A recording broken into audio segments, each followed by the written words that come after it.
Olá pessoal, vamos continuar nosso assunto aqui de oscilações. Hoje vamos falar sobre as oscilações forçadas e sobre as oscilações amortecidas. Primeiro, oscilações amortecidas. O que são? Oscilador amortecido é quando você tem junto ao objeto, além da massa, da mola que está presa à massa, você tem alguma espécie de força que se opõe ao movimento, né? Alguma força de atrito. Todo oscilador harmônico, o oscilador harmônico simples, ele não possui força de atrito. O oscilador amortecido, ele possui sua energia dissipada por estas forças de atrito. E aqui do lado esquerdo nós podemos perceber um diagrama de um experimento, onde você tem uma massa presa a uma mola que dá a força restauradora, e aqui do outro lado um pistão submerso em um líquido viscoso, e essa parte aqui fornece uma força de arraste, tá? Que vai se opor à movimentação do bloco. E aí, o que irá acontecer com o bloco, se a gente for analisar o gráfico da posição, é que ele faz uma oscilação. Entretanto, a sua amplitude de oscilação vai decaindo, certo? Como a gente pode observar essa curva, decaindo, decaindo, decaindo, até finalmente cessar. Na vida prática, na vida real, né, numa condição não ideal que a gente tem no laboratório, é muito difícil você ter um oscilador que oscile para sempre, né? Na verdade, isso não existe. Uma hora o oscilador para, né? Porque sempre há uma dissipação, mesmo que ele não tenha esse tipo de aparato aqui, que vocês estão vendo aqui embaixo, o atrito com o ar vai fazer a mola e o bloco pararem em algum momento. Só que isso pode demorar bastante tempo. O bloco vai executar diversos ciclos antes de parar. Então vamos analisar, né, um pouquinho de detalhe como se classificam os movimentos da oscilação forçada. O primeiro movimento é o chamado subamortecido, né? O sistema oscila com uma amplitude que diminui lentamente com o tempo. Seria o caso desse gráfico aqui, tá? Desse gráfico. A amplitude vai no movimento criticamente amortecido, o movimento tem um amortecimento tão grande que ele não chega nem a oscilar, tá? E no superamortecido, ele também não oscila, né? Na verdade. Só que ele vai retornando ao equilíbrio de maneira muito lenta, né? Então esses dois casos aqui são os extremos, o subamortecido e o superamortecido. O criticamente amortecido está bem no centro, né? Está bem na divisão entre os dois tipos de movimento, o super e o sub, né? A gente pode encontrar esse tipo de amortecimento, sobretudo no amortecedor de carro, né? Onde você tem, por exemplo, o carro passa num buraco e ao invés da mola do carro ficar oscilando indefinidamente, rapidamente aquela oscilação cessa. Por quê? Porque você tem um elemento amortecedor que impede a oscilação da mola e do carro, no final das contas. Agora, por exemplo, se você por algum motivo, né, o cidadão rebaixou o carro, e geralmente para fazer isso eles cortam a mola, né? E quando ele corta a mola, ele altera a constante de mola. Em muitos casos, nessa situação, o que vai acontecer é que ele vai sair desse regime aqui de superamortecimento e vai entrar no subamortecido, né? Então, um carro desse tipo, rebaixado, quando ele entra num buraco, ele fica oscilando, né? Ele fica oscilando, passa o buraco, ele ainda está oscilando. Não chega a ser em grande amplitude, mas você percebe a oscilação. Em termos de equação, a força que amortece o oscilador, você pode representar por uma força desse tipo, né? F menos BV, onde B é uma constante, né? Constante de arraste, também conhecida. Então a força é proporcional à velocidade. Quanto mais rápido tiver o objeto, maior será a força. Sinal negativo, então significa que essa força é contrária. Ok? E aí, quando a gente aplica a segunda lei de Newton, você vai ter um termo, além desse termo de amortecimento, vai ter o termo da mola, né? E aí você resolve essa equação. Não vamos entrar nesse detalhe aqui de como resolver a equação, porque isso aí é um assunto mais específico para equações diferenciais mesmo. Nós vamos nos limitar a tratar de uma solução, que é a solução do caso subamortecido, tá? Os outros movimentos, né, o criticamente amortecido e o super, nós não vamos tratar. Nós vamos tratar somente do caso subamortecido.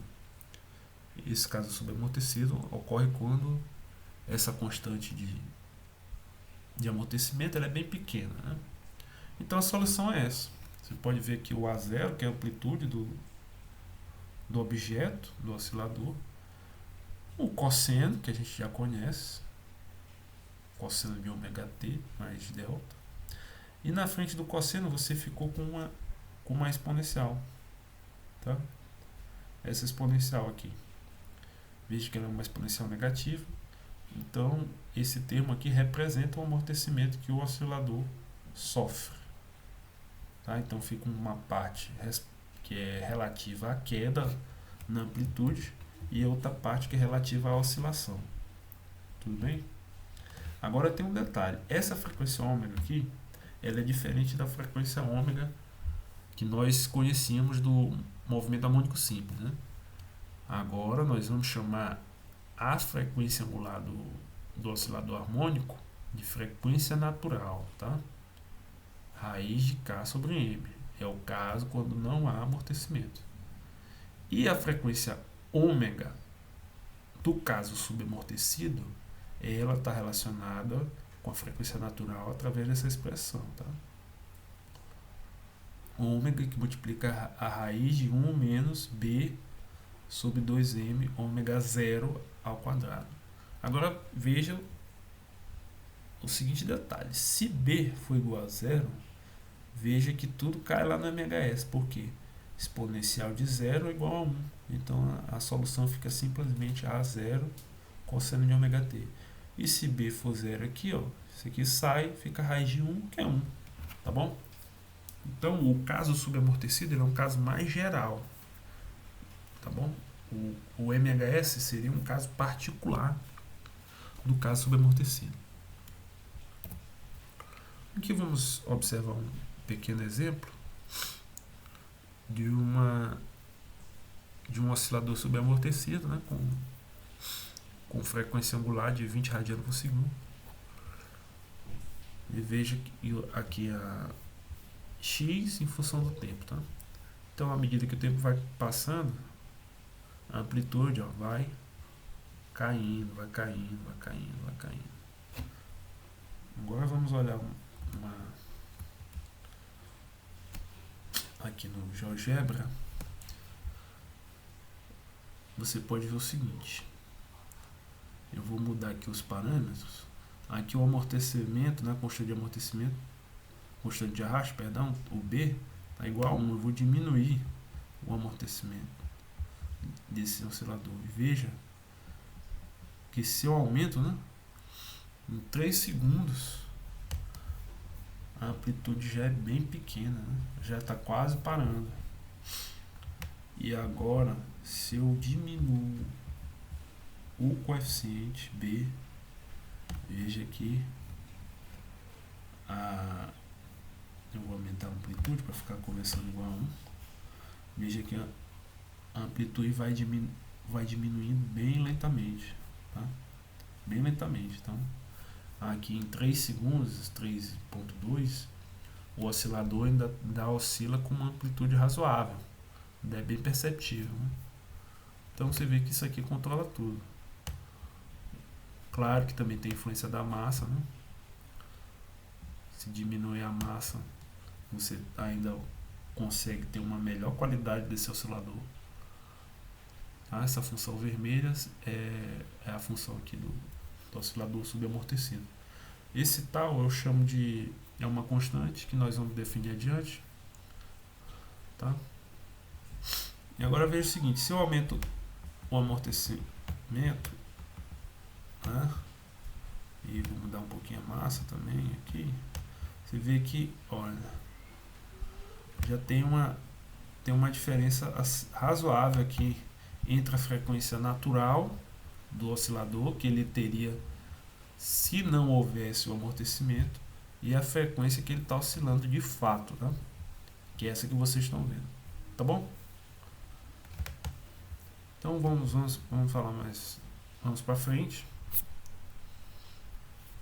Agora vamos falar aqui do chamado valor crítico. O valor crítico da constante de amortecimento, ela é dada por essa expressão aqui, 2 vezes a massa ômega zero, tá? Quando o valor assume esse valor crítico, o B assume o valor crítico, o que acontece? O sistema não oscila mais, certo? Ele vai para o regime de superamortecimento. Quando o B é exatamente igual a 2m ômega zero, ele está no regime criticamente amortecido, tá? E aí, se o B for maior que esse valor de BC, você está no regime superamortecido, tá? Então, quanto maior B, mais lentamente, né, ele vai voltar ao equilíbrio, tá? Isso aí seria mais ou menos o mecanismo daquelas portas, né, que amortece e não permite, não deixa que a porta fique oscilando. Tudo bem?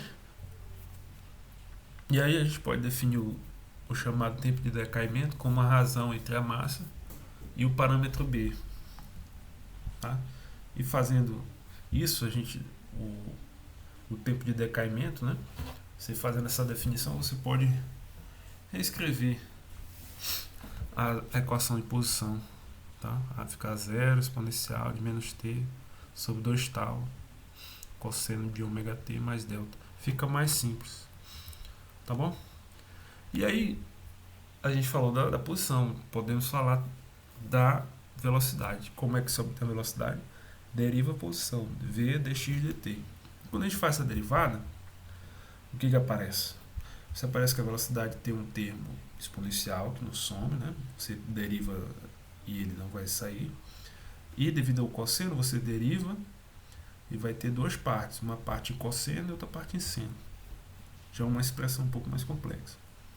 Por que estou atrás de obter a expressão para velocidade? Porque eu quero saber qual é a energia desse oscilador em movimento superamortecido. E aí eu vou fazer aquele mesmo procedimento que nós fizemos lá no MHS. Vou atrás da energia potencial, né, que é 1 sobre 2 kx ao quadrado, e vou atrás da energia cinética, que é 1 sobre 2 mv ao quadrado. Então eu vou elevar ao quadrado a posição, elevar ao quadrado v, e vou substituir nas devidas expressões. No final das contas, a energia mecânica total, que é a soma da potencial com a cinética, é toda essa expressão aqui. Veja que é uma expressão bem extensa. Ela descreve exatamente como a energia varia a cada instante de tempo t. Contudo, nem sempre isso é interessante, tá? Num segundo podem ocorrer diversas oscilações. Por exemplo, se um oscilador está a 200 Hz, né? Então em um segundo ele chega a oscilar 200 vezes, né? São ciclos por segundo, né? Então é muito rápido, e aí você fica com um excesso de informação. Então vamos tentar simplificar essa expressão. Como que a gente vai tentar simplificar? Nós vamos tentar vamos buscar uma expressão que descreva a energia média do ciclo, certo? Qual a energia média do ciclo? Né? Então, cada oscilada daquela, qual é a energia média do oscilador? Nós podemos calcular através dessa expressão, a energia média 1 sobre T, o somatório de 0 a T, né? T é o período, tá bom? Não é assim que a gente define o que é um ciclo? O período é o tempo que o objeto leva para executar um ciclo inteiro, tudo bem? Então, eu vou somar todos os valores, né? Porque a integral é isso, não é uma soma infinitesimal, com dt infinitesimal. Vou somar todos os valores de energia e dividir pelo intervalo, tá? Então, quando você faz isso, vai ser um pouquinho extenso o cálculo, né? Que você vai ter que integrar aqui cosseno ao quadrado, seno ao quadrado, um produto de seno com cosseno. E aí a gente observa o seguinte, vão aparecer lá no meio do processo integrais do tipo cosseno, integrais do tipo seno, integrais do tipo cosseno ao quadrado e seno ao quadrado. Essas integrais de cosseno entre 0 e 2π, elas dão nulas, né? Porque a parte positiva cancela a negativa. A mesma coisa com seno. Agora, quando é uma função cosseno ao quadrado, ela é uma função totalmente positiva. Mesma coisa com seno. E aí, essa integral dá 1 sobre 2, né? Já que ele oscila entre 0 e 1 agora, então na média, né? Você tem o valor de 0,5, 1 sobre 2. Tá? Se você quiser fazer essa integral, ela também não é difícil, tá? Estou só comentando aqui meio que por alto, para a gente não se estender tanto. Vou me restringir a simplesmente trazer o resultado para vocês, mas isso aqui, essa integral tabelada também, não tem mistério de fazer, você pode fazer em casa. E aí, quando você substitui todas essas integrações, manipula, etc e tal, o que vai sobrar? Você vai ver que a energia média em um ciclo, ela é uma constante E0 que multiplica a exponencial de menos t sobre tal. Veja que aquele fator 2 sumiu, né? No meio dos cálculos ele acabou sendo cancelado aí, tá? Então ficou aqui uma expressão bem simples, na verdade, né? Energia média, ela tem um valor inicial E0 e ela vai decaindo com o tempo, tá? Vai decaindo com o tempo de acordo com a constante de amortecimento. Ela vai tender a zero, né? Uma função exponencial negativa tende a zero. E agora, você vê o seguinte, esse zero é igual a 1 sobre 2m ômega ao quadrado a zero ao quadrado, é a energia justamente do oscilador que não possui amortecimento. Tá? Tudo bem? Então ele inicia como se fosse um oscilador não amortecido, e aí devido ao amortecimento essa energia vai diminuindo a cada ciclo, ela vai se tornando cada vez menor, cada vez menor, cada vez menor. Tá? Só que, novamente, isso pode demorar bastante. Tá? Dependendo do oscilador, dos valores, você pode ter vários e vários ciclos sem que a energia caia consideravelmente. Certo? Agora vamos para saber como é que a gente perde essa energia, quão rapidamente essa energia é perdida, nós vamos ter que calcular a perda de energia. Então, se a gente observa essa expressão anterior aqui, tá? Já observa essa expressão. Vamos derivar ela em relação ao tempo. A derivada dela em relação ao tempo fica simplesmente 1 sobre menos 1 sobre tal, negativo, né? Que multiplica E0 exponencial, que a gente tinha. Agora você observa aqui que E0 exponencial é justamente a energia média. Então, na verdade, você fica com Derivada da energia média em relação ao tempo é a própria energia média dividida por tal. E o sinal negativo aqui. Então a gente pode reescrever essa expressão. E aí ficamos com dE sobre E. Eu vou omitir a partir de agora esses sinais aqui, esses brackets. dE sobre E igual a menos dt sobre tal. Veja que essa é uma expressão diferencial. Então ela está me dizendo, está descrevendo a relação entre o infinitesimal de energia e o infinitesimal de tempo, um intervalo de tempo infinitesimal. Né? Agora, como a gente já falou, para a gente, o que interessa é o que ocorre ao longo dos ciclos. Né? Então vamos ver o que ocorre em um ciclo. Agora um ciclo, ele ocorre no intervalo de tempo de um período, né? É um intervalo de tempo finito, tá? Então, e aí deixa de ser infinitesimal para ser finito. Então vira uma variação de energia. E aí a gente sabe que o amortecimento é fraco e essa perda de energia é bem pequenininha. O que acontece então? O ΔE sobre E em um ciclo é igual, eu coloquei um módulo para acabar com esse sinal aqui, ao período do oscilador sobre a constante de amortecimento, certo? Então, quanto a chamada perda relativa de energia do ciclo é a variação sobre tudo, né? Sobre o E, tá? Então, se isso aqui, essa perda relativa dá um valor muito alto, quer dizer que o oscilador decai rapidamente, né? Ele, com poucas oscilações, com poucos ciclos, ele a energia começa a ser perdida, né? Perde-se energia muito rapidamente. E se esse valor for pequeno, significa que são necessários vários e vários ciclos para que a perda possa se fazer perceptível, tá? Vamos lá. Outra forma de a gente quantificar o que está sendo perdido de energia é introduzir o chamado fator de qualidade. Tá? A gente sabe que um período é 2π sobre o ômega, né? Zero, né? Que é a frequência angular do oscilador natural. Então, se você substituir essa expressão lá na perda relativa, você fica com perda relativa de energia igual a 2π sobre o ômega tal, tá bom? Ômega zero tal. E aí você define o fator de qualidade, que é o fator dimensional, como sendo ômega zero tal. E aí a expressão fica mais simples também, né?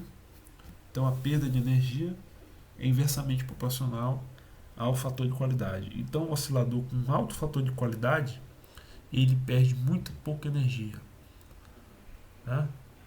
Muito pouca energia por ciclo.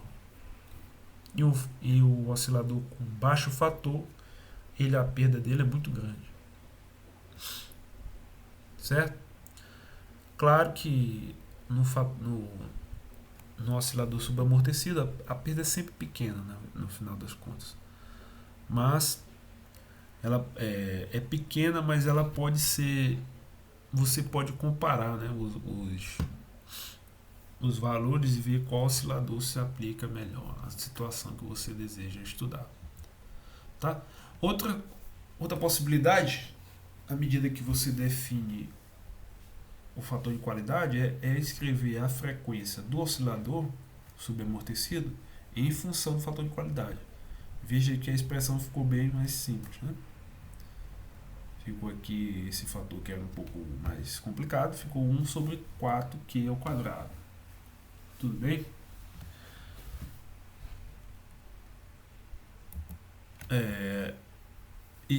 E outra coisa interessante, se Q é muito grande, né?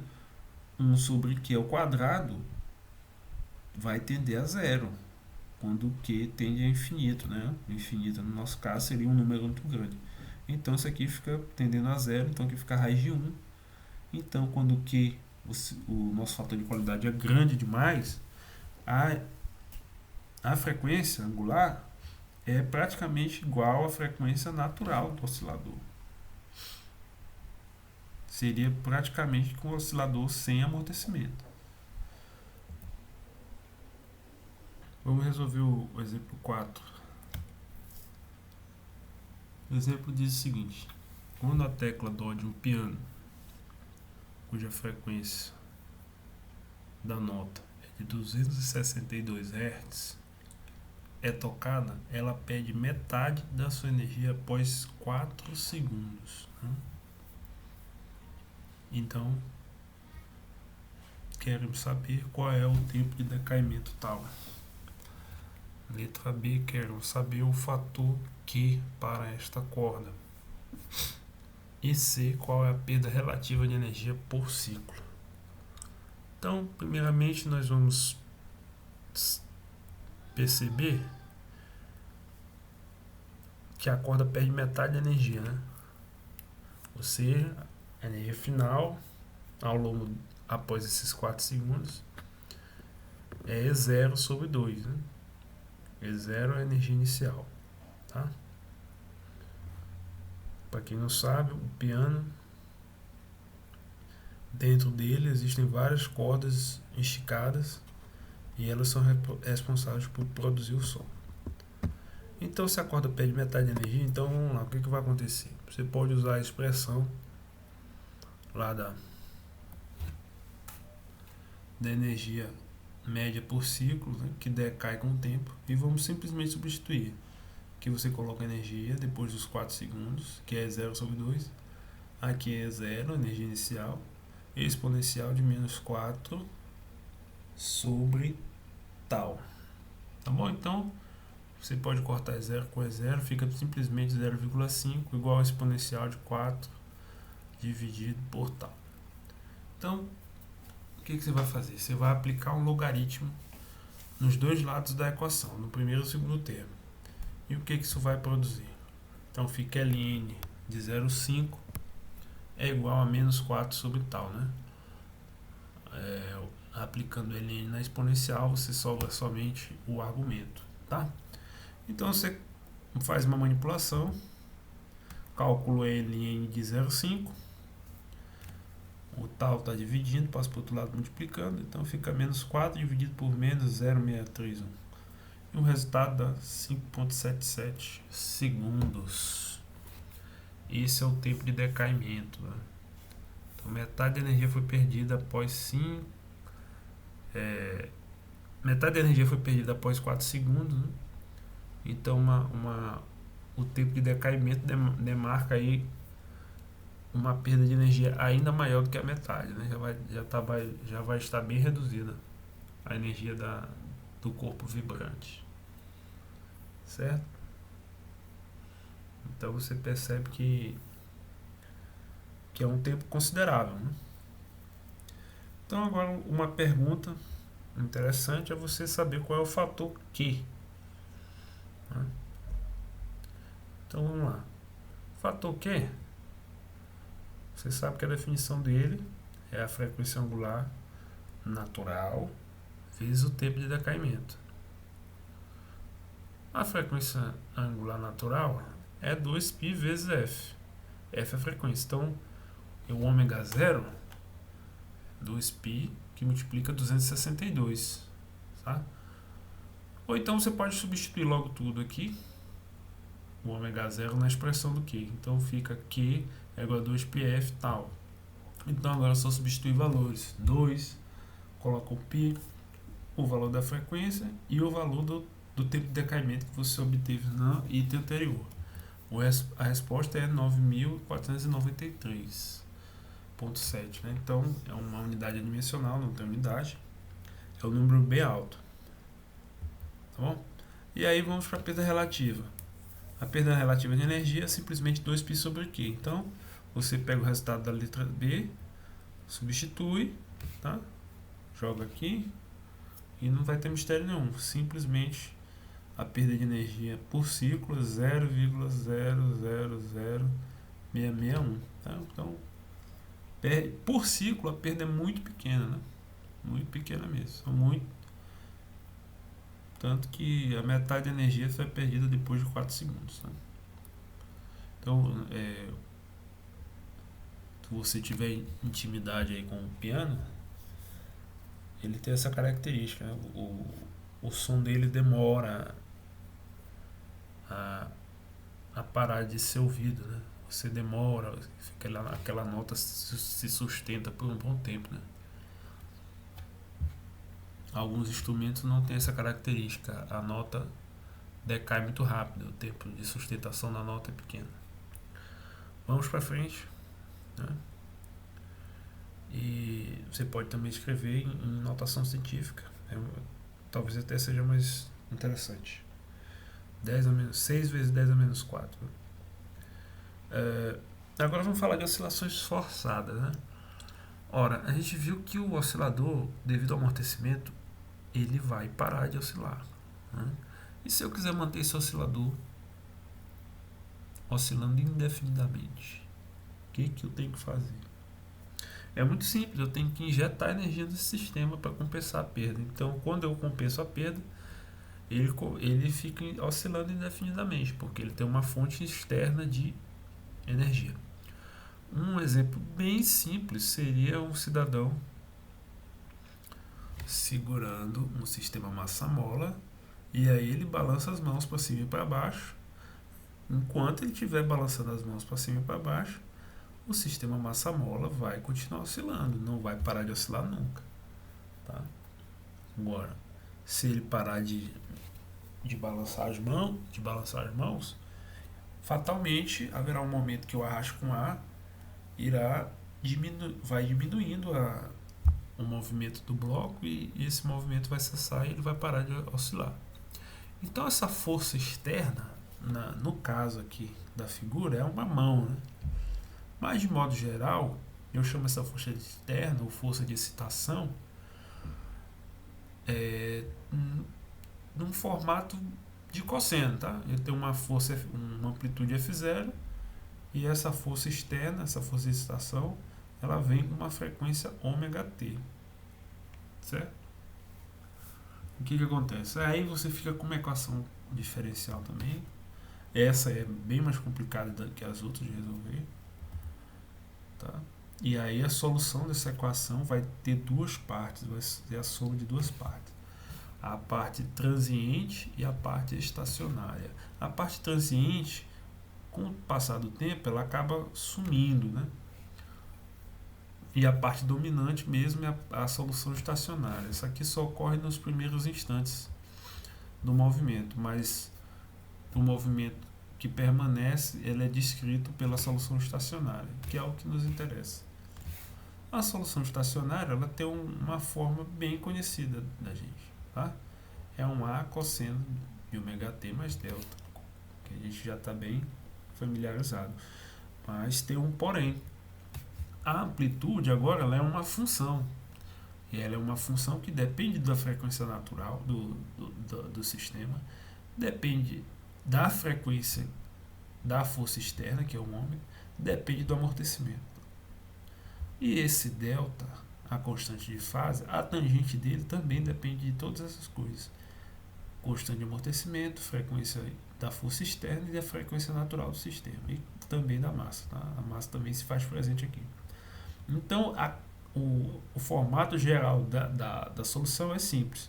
Só tem que prestar atenção que esse A agora não é uma constante, mas aliás, continua sendo uma constante, né? Porque esses fatores aqui são fixos, mas é uma constante um pouquinho mais complicada. Mesma coisa que com a tangente de delta. Tá bom? E aí você percebe o seguinte, que a frequência da fonte, né, da força estacionária, ela é igual à frequência do objeto. Então o objeto vai oscilar com a mesma frequência da fonte.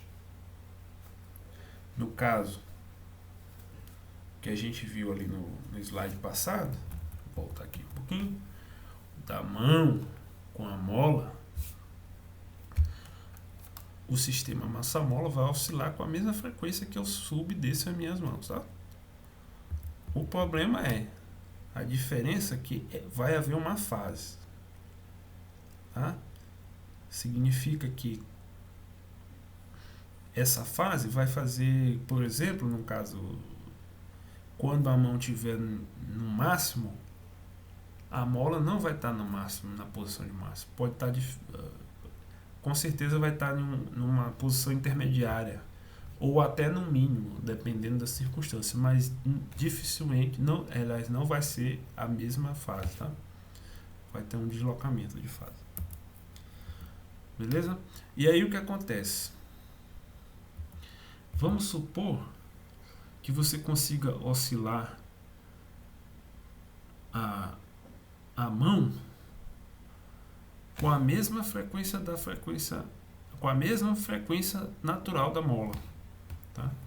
E aí se você substituir isso aqui, o que vai acontecer? O objeto, o oscilador, vai oscilar com a maior amplitude possível, tá? Porque se ômega é igual a ômega zero, isso aqui dá zero, sobra somente esse termo, tá bom? E aí, olha como fica simples. A amplitude máxima é dada por essa expressão. Quando você sai dessa frequência aqui, se tiver aproximadamente igual, essa amplitude também vai ser aproximadamente máxima. Mas, à medida que você sai, a amplitude diminui. Sob essas circunstâncias, a constante de fase é igual a 90 graus, né? Ou 2π. Significa que o quanto está no máximo, a outra está no mínimo. Tá?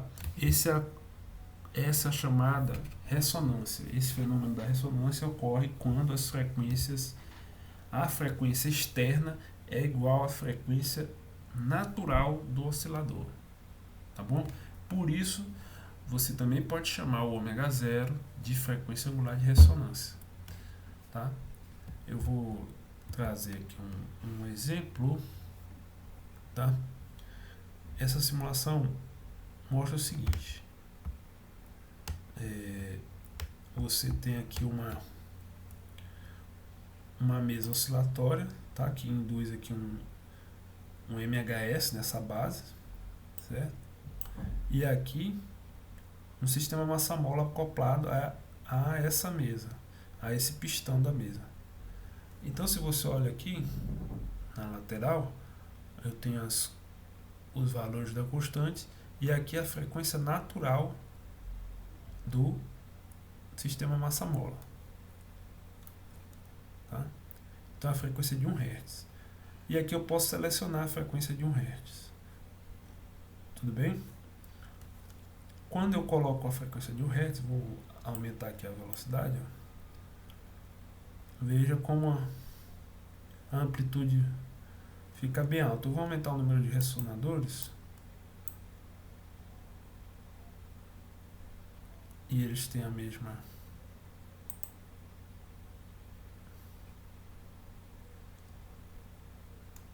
E o ressonador 2 já possui outra constante, né?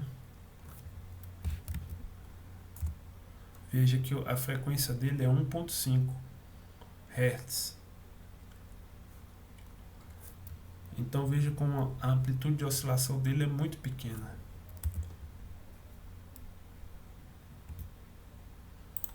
Certo? Então, ó, veja aí como. Agora, se eu aumento a frequência, está uma frequência aqui bem distante de 1 Hz. Veja que a amplitude de oscilação diminui. Agora, por outro lado, se eu colocar a frequência 1.5, que é a frequência do oscilador 2, opa, é um pouquinho difícil. 1.5, veja que ele começa a oscilar com maior amplitude, tá?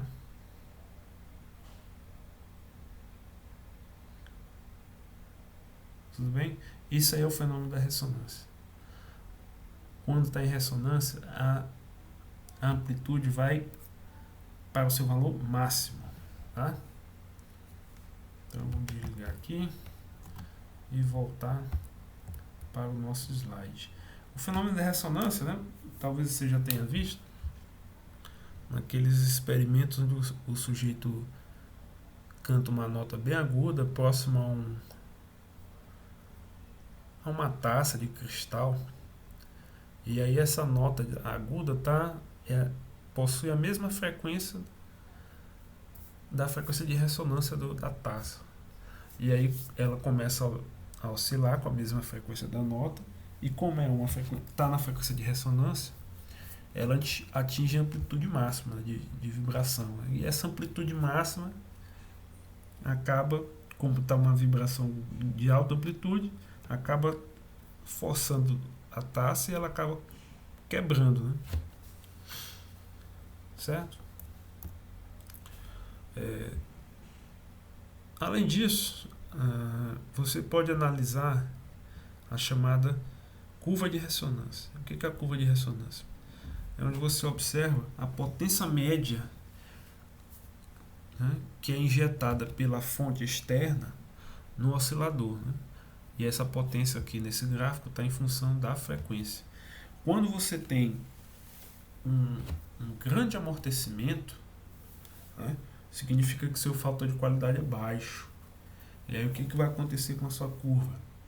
Ela vai ser uma curva bem achatada e bem larga. Tá? Isso, ômega 0 é a frequência de ressonância. E quando o amortecimento é bem fraco, você tem um alto fator de qualidade. E aí a sua curva de ressonância vai ser alta e estreita. Né?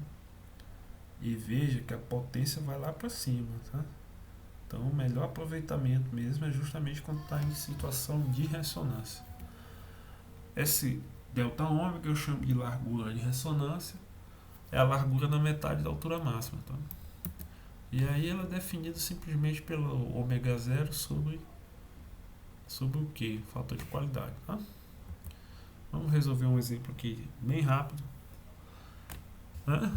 Sobre a questão da ressonância. Um corpo de 1,5 kg está preso a uma mola com uma constante de 600 Nm por metro.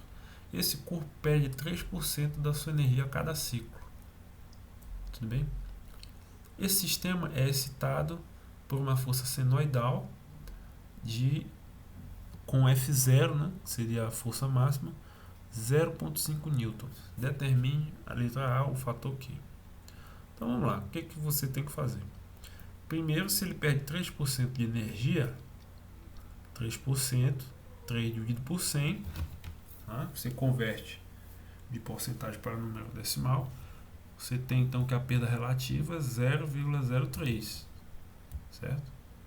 Perda relativa de energia por ciclo, certo? Então, você vai igualar. Você sabe que a perda relativa de energia está relacionada, é igual a 2π sobre Q. Então, Q é 2π sobre a perda relativa de energia. Então, basta calcular 2π e a perda que eu acabei de obter. Então, fica 2π dividido por 0,03. E o resultado é simplesmente 209,4. Né? Esse é o fator de qualidade do meu oscilador. Podemos determinar mais coisas, tá?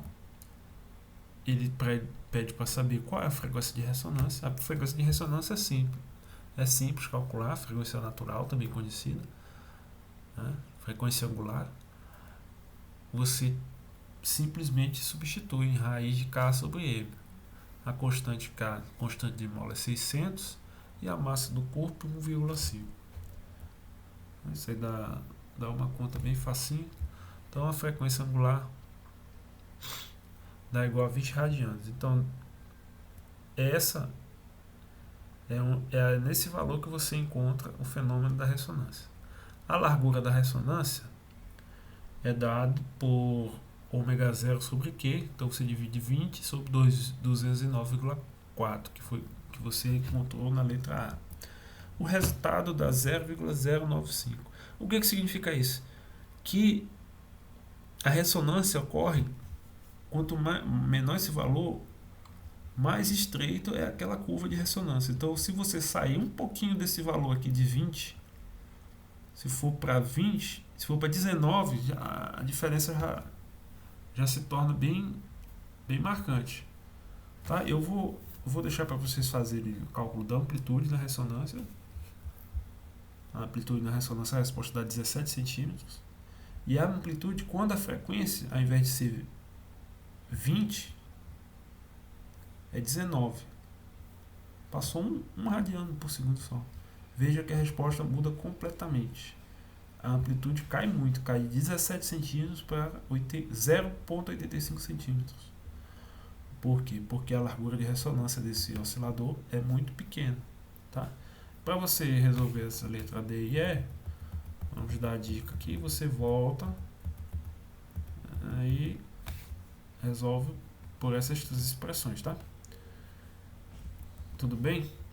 Então, pessoal, nós vamos ficando por aqui. Se você quiser dar uma verificada na simulação da ressonância, você pode acessar esse link. Se quiser dar uma revisar um pouco o sistema massa-mola sem ressonância, você pode clicar também nesse link aqui de baixo. Então, novamente, nossa referência é essa.